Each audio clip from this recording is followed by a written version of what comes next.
तो मैं मांग करता हूं, अगर सही में वो माननीय काशीराम साहब का सम्मान करते हैं तो आज देश की सरकार को, केंद्र की सरकार को घोषणा करनी चाहिए कि मान्यवर साहब श्री काशीराम जी को भारत रत्न मिलना चाहिए। ये मेरी नहीं, देश के करोड़ों शोषितों वंचितों की मांग है। वो उन सबके नायक थे, उन्होंने उनको लड़ना सिखाया, बोलना सिखाया।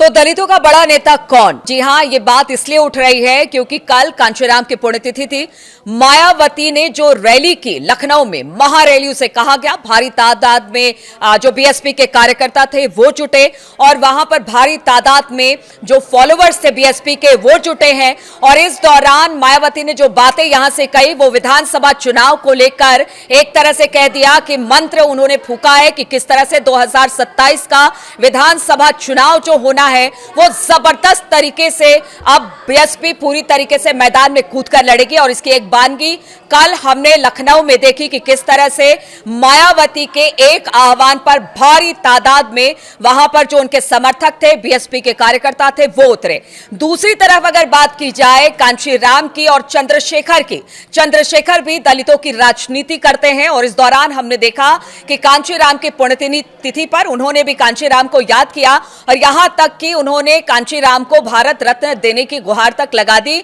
और एक रिक्वेस्ट की है भारत सरकार से कि कांशीराम की, अगर आप मानते हैं कि कांशीराम दलितों के बड़े नेता थे तो क्यों ना उनको भारत रत्न दिया जाए। अब देखिए राजनीति खूब हो रही है, दलितों की राजनीति में भी पहले मायावती एक बड़ा नाम हुआ करती थी, लेकिन अभी उभरता हुआ चेहरा चंद्रशेखर का है। और जब मायावती थोड़ी सी डाउन हुई थी, कहा यह जा रहा था कि उनका जनाधार धीरे धीरे खिसक रहा है, दरक रहा है, उनके जो लोग हैं वो दूसरी पार्टियों की तरफ रुख कर रहे हैं, उस समय मायावती के विकल्प के तौर पर चंद्रशेखर को देखा जा रहा था। ऐसे में जब पुण्यतिथि कांशीराम की हुई तो इस दौरान देखा गया कि मायावती ने तो उन्हें याद किया, उनके संघर्षों को याद किया, दलितों के उनके काम को याद किया, दलित, अति पिछड़ा, पिछड़ा, मुसलमान, सबको याद किया गया। तो वहीं पर अगर चंद्रशेखर की बात की जाए तो उन्होंने एक मुद्दा यहां से जरूर छेड़ दिया कि वो भी दलितों के बड़े पैरोकार हैं, दलितों के बड़े नेता हैं और कांशीराम की पुण्यतिथि पर उन्होंने भारत रत्न देने की बात कांशीराम को भारत सरकार की तरफ से कर दी है। अब देखना होगा कि जो दलितों की राजनीति है और खास तौर पर चंद्रशेखर और मायावती के बीच में जो एक तरह से दलितों का बड़ा नेता कौन है, इसको लेकर जो लगातार एक कह सकते हैं कि प्रतिस्पर्धा चल रही है, उसमें कौन बाजी मारेगा। हालांकि देखिए चंद्रशेखर गाहे बगाए कहते रहे कि मायावती बड़ी नेता हैं और उनका जनाधार भी बड़ा है। मायावती भी अपने सामने चंद्रशेखर को कहीं नहीं पाती हैं, बहुत बार मंच से उन्होंने इस बात का भी जिक्र किया है। लेकिन कांशीराम को भारत रत्न देने के पैरोकारी करते हुए चंद्रशेखर ने जो दांव खेला है वो एक बड़ा दांव कहा जा सकता है। देखिए आज बहुजन नायक मेरे गुरु मान्यवर साहब श्री काशीराम जी का परिनिर्वाण दिवस है।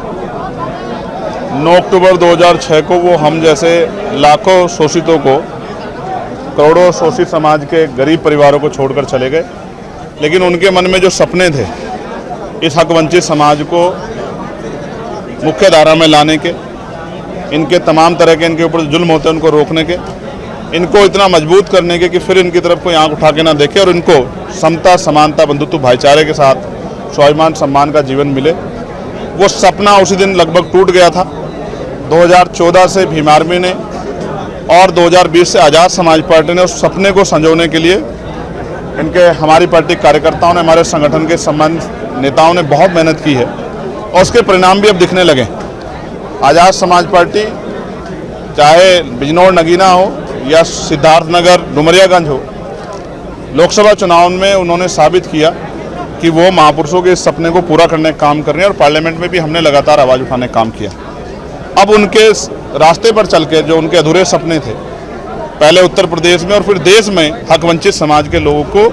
वही स्वाभिमान सम्मान का जीवन मिले जिसको वो इच्छा रखते थे, उसके लिए लगातार हम लोग संघर्ष कर रहे हैं। आज इस महत्वपूर्ण दिवस पे मैं केंद्र सरकार से मांग करता हूं कि अगर वास्तविकता में, क्योंकि उनके नेताओं ने भी परिनिर्वाण दिवस पे जो है अपनी संवेदना व्यक्त की है, तो मैं मांग करता हूं अगर सही में वो माननीय काशीराम साहब का सम्मान करते हैं तो आज देश की सरकार को, केंद्र की सरकार को घोषणा करनी चाहिए कि मान्यवर साहब श्री काशीराम जी को भारत रत्न मिलना चाहिए। ये मेरी नहीं, देश के करोड़ों शोषितों वंचितों की मांग है। वो उन सबके नायक थे, उन्होंने उनको लड़ना सिखाया, बोलना सिखाया। मेरे जैसे गरीब परिवार का व्यक्ति अगर मेंबर ऑफ पार्लियामेंट बना है, इसके पीछे अगर सबसे बड़ा किसी का योगदान है तो वो माननीय काशीराम साहब की सोच का और संघर्ष का, जिसने मेरे जैसे नौजवान में ये हिम्मत पैदा की कि हम लोग उनके रास्ते पे चल के गरीबों की आवाज़ बन सकते हैं, लोकसभा विधानसभा में जाके उनकी लड़ाई लड़ सकते हैं। तो इसलिए मैं पुनः केंद्र सरकार से मांग करता हूं कि वो माननीय काशीराम साहब घोषणा करें कि वो माननीय साहब काशीराम जी को भारत रत्न देंगे।